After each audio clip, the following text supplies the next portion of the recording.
Alright, for this episode we have more progression in the whole arc itself, so we get to see like every group of people and like what's happening in their situation. We didn't see what was happening to Nami and everyone on the ship with that one girl who was turning everyone into art, but we get to see what's happening to Law, of course Luffy, Rebecca, and also we get to see Usopp, Robin, Frankie, and the samurai guy with those little people or fairies. I don't really know their names, but we get to see what happens to them.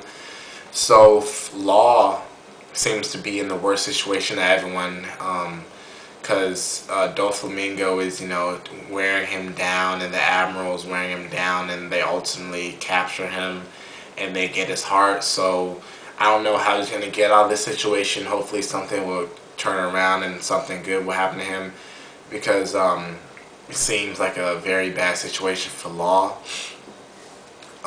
For everyone else, Usopp and the gang, that's with the little people, they're doing well. They're grouping together. Actually, believe it or not, Soldier, we might have known this already, but Toy Soldier is actually the leader of them.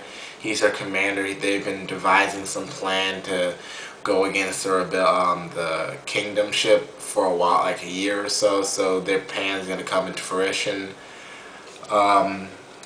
Zoro, he's with the other fairy who was trying to get back to the group. He actually ran into Sanji and the samurai. So they're all together right now, and they're gonna regroup with everyone else, hopefully, I think.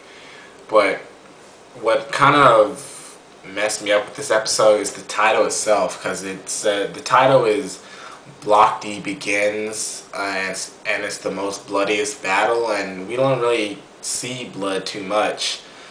We started when Rebecca was still walking onto the stage and everyone was booing her, and they were saying some really, really mean stuff, and she was on the verge of tears. She actually had like tears on the bottom of her eye, and they kept saying this mean stuff just because she's the granddaughter of the former king. And then Cavendish, he comes in on his horse in the grand entrance and tells everyone like, shut up, like be quiet, why are you doing this? These guys are so mean.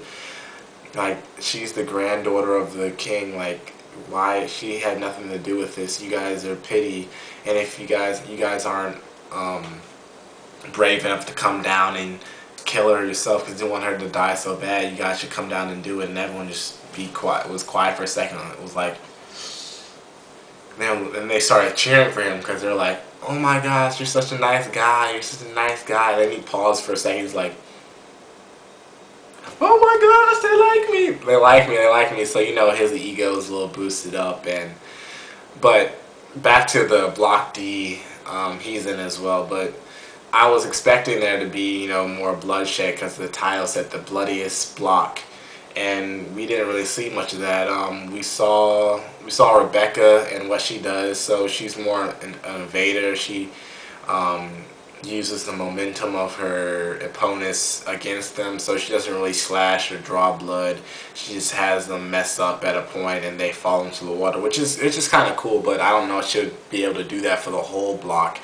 We'll have to see. So I don't know if she'll be able to win this one, because Cavendish he's really powerful, so we'll see what happens in the end. But I was just a little disappointed because I thought there was going to be more action from Block D, hence the title. But it was a good episode because we got to see more progression in each of the groups.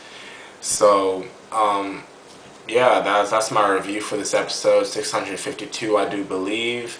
And I'm just waiting till next week to see the next episode to see if we do see why Block D is all bloody as they say. So alright guys, I'm out. Salute.